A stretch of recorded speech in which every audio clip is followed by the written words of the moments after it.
Bonsoir à tous. Le tournoi international de foot U16, eh bien c'est parti. 3 jours de foot et du spectacle. Il y en a eu sur les différents stades qui sont programmés à l'image du stade Jacques-Pont-Rémy au Moule ou encore le stade municipal de Sainte-Anne, Pierre-Antonius à Pointe-à-Pitre, le stade Germain-Barbier au Lamentin et le stade municipal de Capesterre-Bello. Du spectacle, c'est vrai qu'il y en a eu sur tous les stades.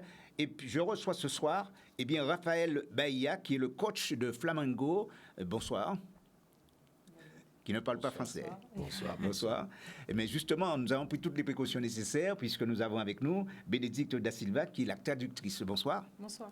Ravi que vous soyez en plateau justement pour parler de ce tournoi et surtout pour parler de cette équipe de Flamengo qui fait un tournoi exceptionnel, j'ai envie de dire en tout cas. On aura l'occasion de revenir d'ici quelques instants. Mais nous partons rejoindre le coordonnateur de cette manifestation, à savoir Eric Paulin. Bonsoir Eric Paulin.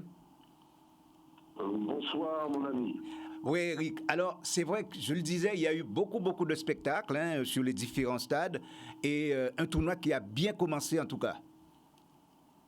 Oui, c'est vrai, on attendait les équipes invitées telles que Flamengo, Marseille, oui.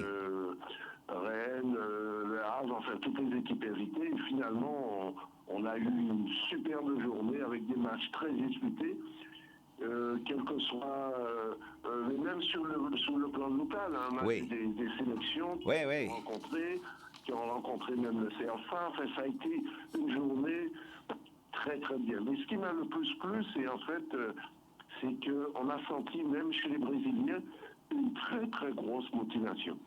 Ils sont vraiment pas venus ici pour faire de la figuration parce qu'ils ont été invités, mais ils sont très motivés.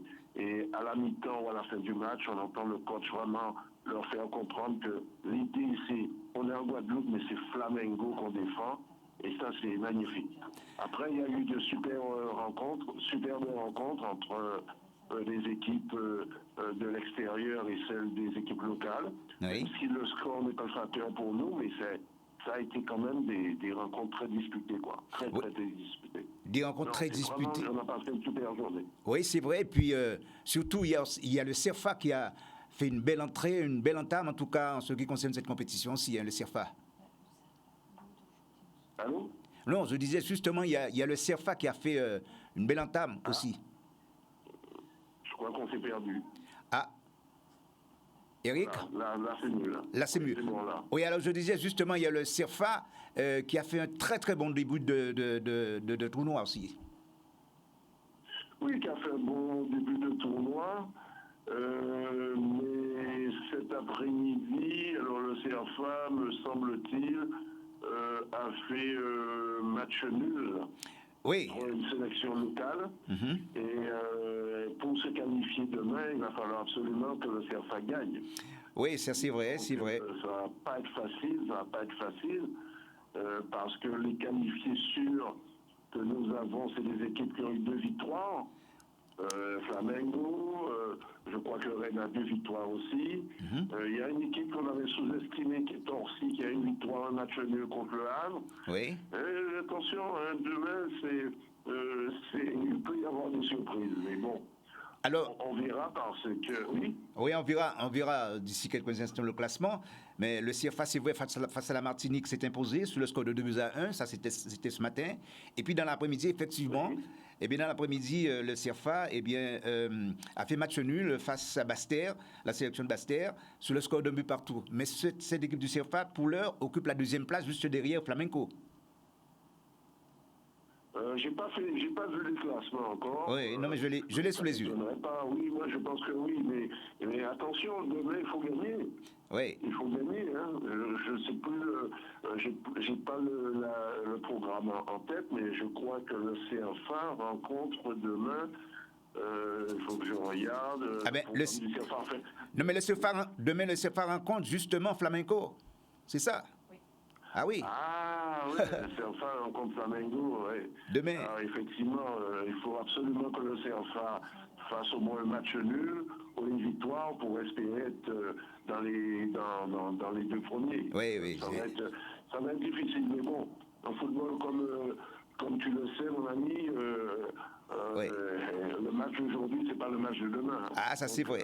Enfin, pourquoi pas, voilà. Mais oui, Pas. mais quand on tombe sur une équipe comme Flamenco qui a énormément d'ambition, d'ailleurs on aura l'occasion d'en discuter d'ici quelques instants avec le coach qui est présent, qui est sur le plateau, à savoir Raphaël Bahia. Non, mais ce que je veux dire, c'est que compte tenu d'ailleurs de l'engouement des différentes équipes qui participent dans ce tournoi, on sent qu'il y a une véritable volonté de faire en sorte à ce que ce tournoi soit une réussite en quelque sorte. Hein. Non, mais je pense que le tournoi lui-même, c'est déjà une réussite, puisque quand on regarde, moi j'ai fait ce matin, j'ai fait Sainte-Anne, j'ai fait le Moule, il y avait du monde à Sainte-Anne, il y avait du monde au Moule. Cet après-midi, j'étais à la plaine Grand Camp, et il n'y avait pas moyen de se garer. Oui, c'est vrai. Sur le Lamentin, pareil, il paraît que c'était plein, ce qui veut dire que nous ne sommes qu'à la première journée, et aujourd'hui jeudi, parce que les matchs ont lieu dans la journée, ce qui prouve qu'il y a un parfait engouement sur les matchs, et je ne serais pas surpris que samedi, lors de la finale, peu importe les finalistes, que le stade Pont-Rémy fasse le plein, ce qui est très rare même en R1. Alors moi je pense que un match de U16 international, ça attire beaucoup de gens, et particulièrement les familles, ce qu'on ne trouve pas sur les matchs de R1. Oui, c'est vrai. Match d'hommes, alors que là, c'est une ambiance familiale, les parents sont là, ils accompagnent leurs enfants. Et c'est un petit peu le but que le département s'est mis en tête. Il faut absolument faire comprendre que la jeunesse, elle est souvent, je dirais, un petit peu laissée pour compte. Et là, si on arrive à faire quelque chose, le département arrive à faire un événement international chaque année pérennisé, je pense que d'ici 2-3 ans, ce sera l'événement sportif de la Caraïbe. Voilà. Merci en tout cas, Eric, d'avoir été en direct dans cette émission. Nous aurons l'occasion de nous entretenir à nouveau, parce que c'est vrai, il faut dire que c'est vraiment du spectacle. Il y en a. Merci encore, Eric. Merci. Merci. Bonsoir à tout le monde. Voilà. Alors, on revient justement sur le plateau avec vous, Raphaël Bahia, coach justement de cette équipe de Flamengo. Et ça, depuis seulement 2 mois, hein, si je crois bien. Oui, tout à fait. Só 2 meses. Só faz 2 meses que é treinador. 2 meses, é. Eu trabalhei 3 anos no Santos. Il a travaillé 3 ans à Santos. Oui. E aí tive o convite para voltar no Flamengo. Essa é a minha segunda passagem pelo Flamengo. Et il a été invité à venir à Flamengo. C'est sa 2e fois. C'est la 2e fois. Alors, quelle est la vraie politique de ce club? Comment vous dites La politique, je veux dire la politique générale du club. Quels sont les objectifs, en quelque sorte, de ce club? O Flamengo é um time muito grande, né? No cenário mundial.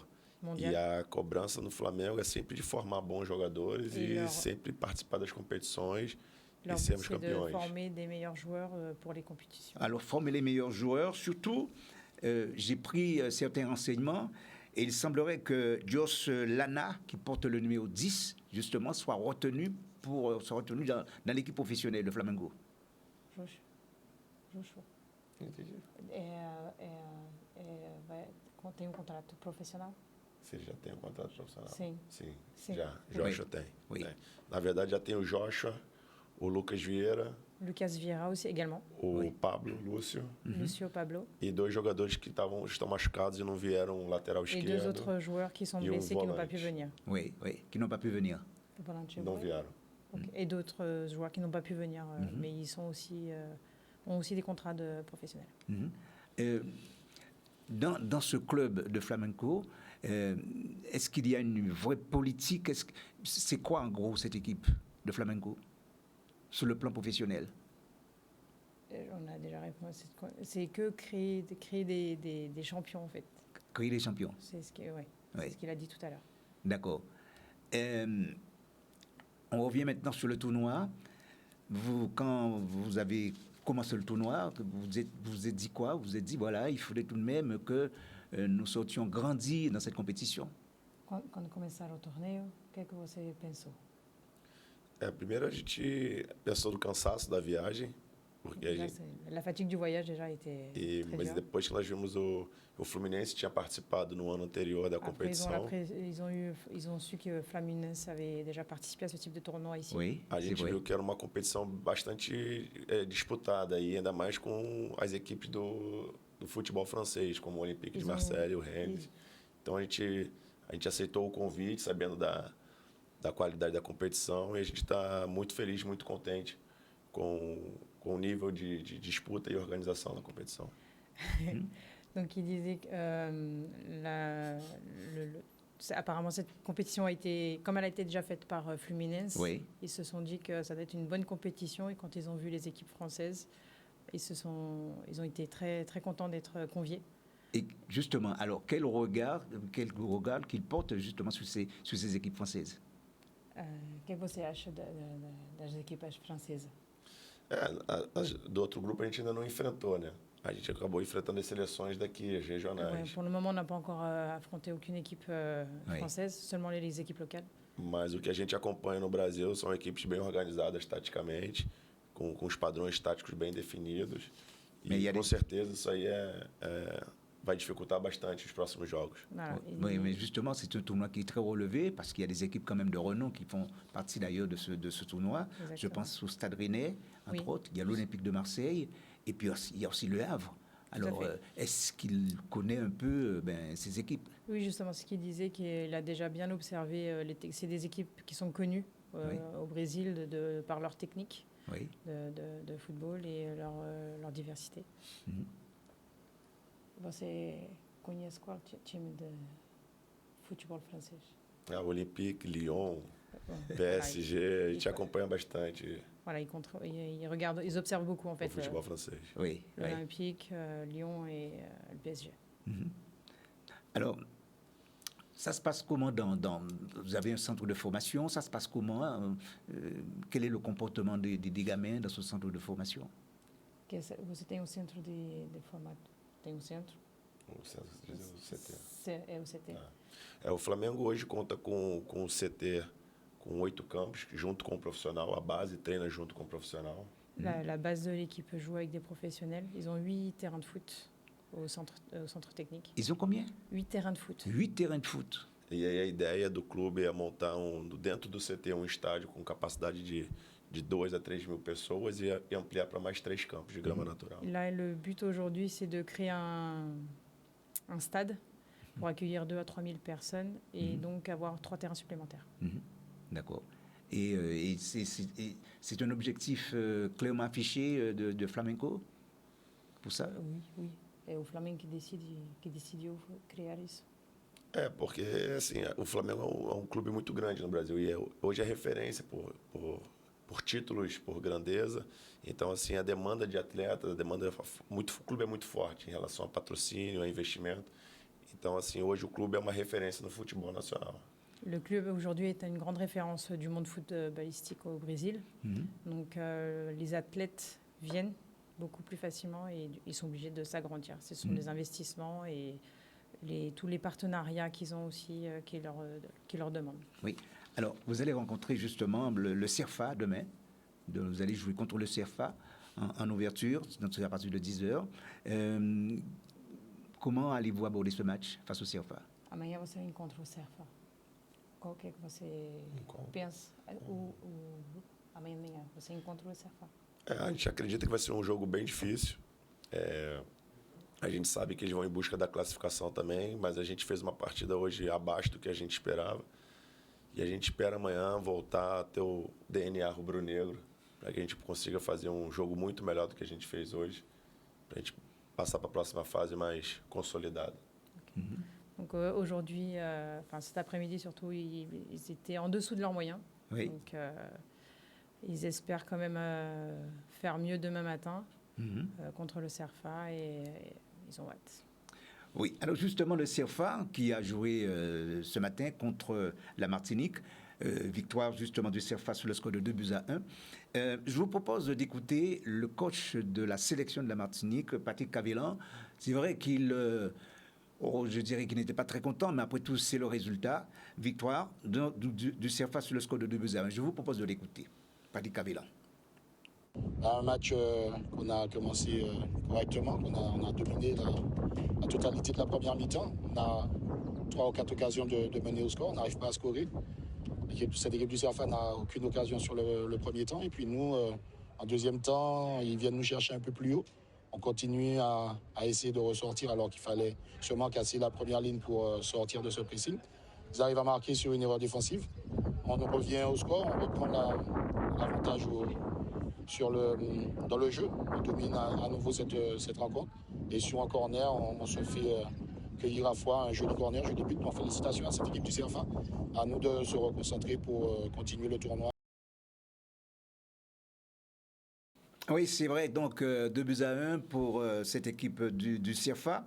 Et à savoir, Victor Bruins, qui est le coach de cette équipe du CFA, eh bien là aussi, je vous propose de l'écouter.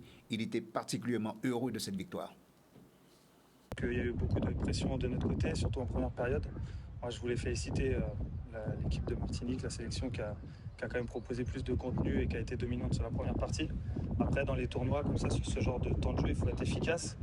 On a su l'être en deuxième période avec une récupération haute et un corner. Et c'est bien pour les jeunes.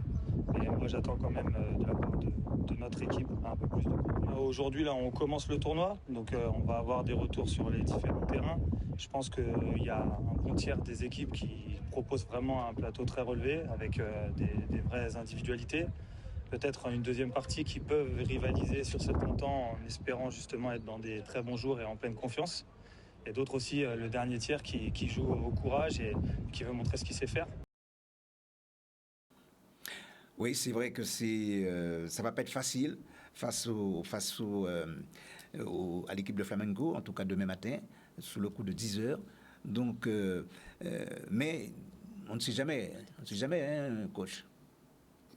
Diz que não vai ser muito fácil para o CFA contra o Flamengo, mas talvez.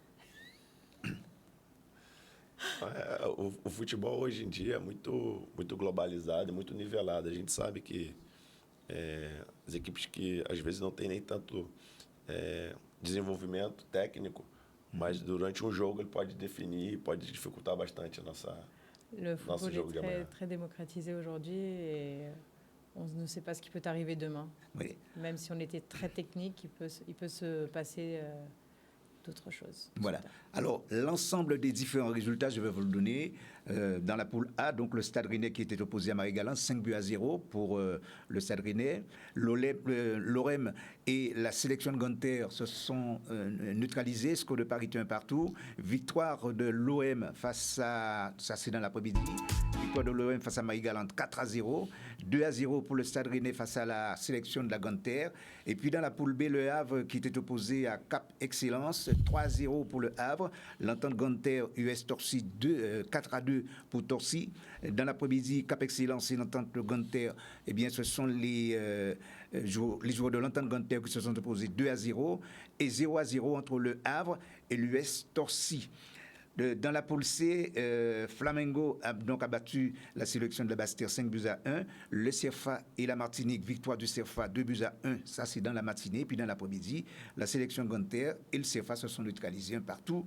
Et Flamengo qui a battu la Martinique 2-1. Ce qui donne au classement pour l'instant dans la poule A, eh bien, Rennes occupe la première place avec 8 points juste derrière. On trouve Marseille avec 6 points 3e. C'est la sélection de la Bastère. Et à la 4e place, Marie-Galante avec 2 points. Dans la poule B, le Havre, premier avec 6 points, à égalité de points avec l'US Torcy. Et puis à la 3e place, l'entente Interclub 5, qui totalise 5 points. Et Cap Excellence, 2 points. En ce qui concerne la poule C, le Flamengo donc, occupe la première place avec 8 points. Et le CFA, 2e avec 6 points, 3e. La sélection Bastère avec 3 points. Et la Martinique, 2 points. Voilà qui met un terme donc à cette émission. On va se retrouver bien entendu demain pour parler encore justement de foot et surtout de ce tournoi international. Un petit mot concernant le mot de la fin en quelque sorte. Uma palavrinha para acabar. Primeiro agradecer ao pessoal da cidade que recebeu a gente super bem. país un grand remerciement pour l'organisation. Muito hospitaliero. Que nos ont très bien accueillis. A gente espera retornar ano que vem aqui num convite e agradecer por esse convite para estar participando também aqui do programa de vocês. Et vous remercie pour nous avoir invités et remercie aussi le reste. Merci, et puis on va voir encore avec autant d'attention, on va porter énormément d'attention à cette équipe de Flamengo qui nous régale, il faut quand même le dire, dans ce tournoi. Merci à vous, chers amis téléspectateurs. On se retrouve demain soir à la même heure pour parler encore de ce tournoi international. Bonsoir, merci, à bientôt.